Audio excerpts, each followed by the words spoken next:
T20 world cup 2024च्या super 8 सामन्यात अफगाणिस्तानने बांगलादेशचा पराभव करत इतिहास रचला। अफगाणिस्तानने T20 वर्ल्ड कप मध्ये पहिल्यांदाच सेमीफायनल मध्ये प्रवेश केलाय। सतत पावसाचा व्यत्यय आलेल्या सामन्यात अफगाणिस्तानने बांगलादेशचा 8 धावांनी पराभव केला। मात्र अफगाणिस्तान आणि आफ्रिकेविरुद्ध यांच्यातील सामना 27 जूनला दक्षिण त्रिनिदाद येथे होणार आहे। भारतीय तिरंदाजांनी गेल्या काही महिन्यांमध्ये केलेल्या दैदिप्यमान कामगिरीमुळे त्यांना पॅरिस ऑलिम्पिकचा कोटा मिळवता आलाय। पुरुष व महिला अशा दोन्ही विभागातील सांघिक प्रकारात पॅरिसचे तिकीट बुक करता आलंय। मात्र जागतिक तिरंदाजी संघटनेकडून ताजी क्रमवारी अपडेट करण्यात आली आणि पुरुष व महिला अशा दोन्ही विभागात भारत पहिल्या स्थानावर विराजमान असल्यामुळे भारतीय तिरंदाजांना ऑलिम्पिक मध्ये सहभागी होता येणार आहे।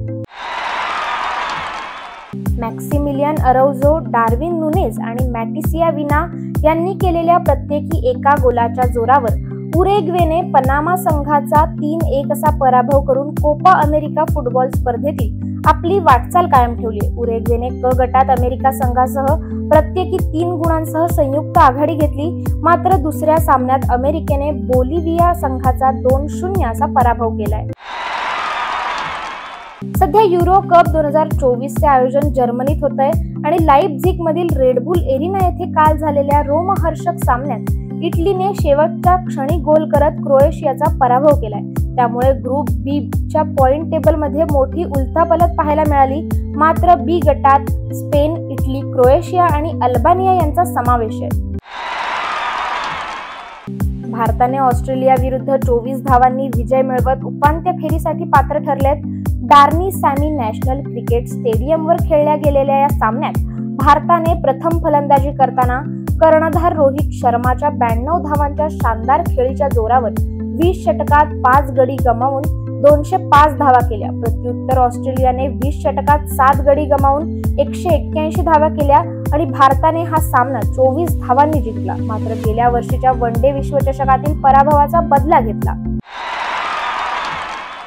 ICC T20 वर्ल्ड कप 2024 स्पर्धेतील सुपर 8 फेरीत टीम इंडियाने ऑस्ट्रेलियाचा 24 धावांनी पराभव करत one day world cup 2023 final मधील पराभवाचा वचपा घेतला। टीम इंडियाने ऑस्ट्रेलियाला विजयासाठी 206 धावांचं आव्हान दिलं होतं। मात्र ऑस्ट्रेलियाला 20 ओव्हरमध्ये 7 विकेट्स गमावून 181 धावाच करता आल्या। या दरम्यान ऑस्ट्रेलियाने दुसऱ्या विकेटसाठी केलेल्या भागीदारीमुळे टीम इंडिया बॅकफुटवर गेली होती। मात्र अक्षर पटेलने मिचेल मार्शच्या घेतलेल्या कॅचमुळे सामन्याचा निकाल टीम इंडियाच्या बाजूने लागला आणि अक्षर पटेलला त्याने घेतलेल्या या शानदार कॅचसाठी बेस्ट फिल्डरचा मेडल देण्यात आला। Team India ICC T20 world cup 2024 नंतर झिम्बाब्वे दौऱ्यावर जाणार आहे। टीम इंडिया या दौऱ्यात झिम्बाब्वे विरुद्ध T20 मालिका खेळणार आहे। BCCIने या मालिकेसाठी भारतीय संघाची घोषणा केली। मात्र शुभमन गिल टीम इंडियाचं नेतृत्व करणार आहे, तर अनेक नवख्या खेळाडूंना या दौऱ्यासाठी संधी देण्यात आली आहे। टीम इंडियाच्या झिम्बाब्वे दौऱ्यात एकूण 5 T20 सामने खेळणार आहेत।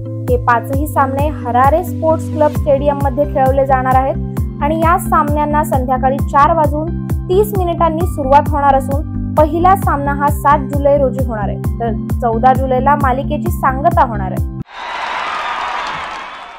टीम इंडियाचा विस्फोटक खेळाडू म्हणून ओळख असलेल्या विराट कोहलीचे चाहते जगभरात पाहायला मिळतात। मात्र T20 विश्वचषकात विराट कोहलीची बॅट शांत असली तरी त्याच्या एका व्हिडिओने सोशल मीडियावर धुमाकूळ घातलाय। न्यूयॉर्क मधील टाइम्स स्क्वेअर येथे विराटचा भला मोठा पुतळा पाहायला मिळालाय, ज्याची जगभर चर्चा सुरू आहे। मात्र सध्या सुरू असलेल्या T20 विश्वचषकात भारतीय संघ विजय रथाच्या मार्गावर असला तरी संघाला विराट कोहलीच्या फॉर्म बद्दल चिंता आहे आणि या स्पर्धेत विराट कोहलीची आतापर्यंतची कामगिरी ही निराशाजनक आहे।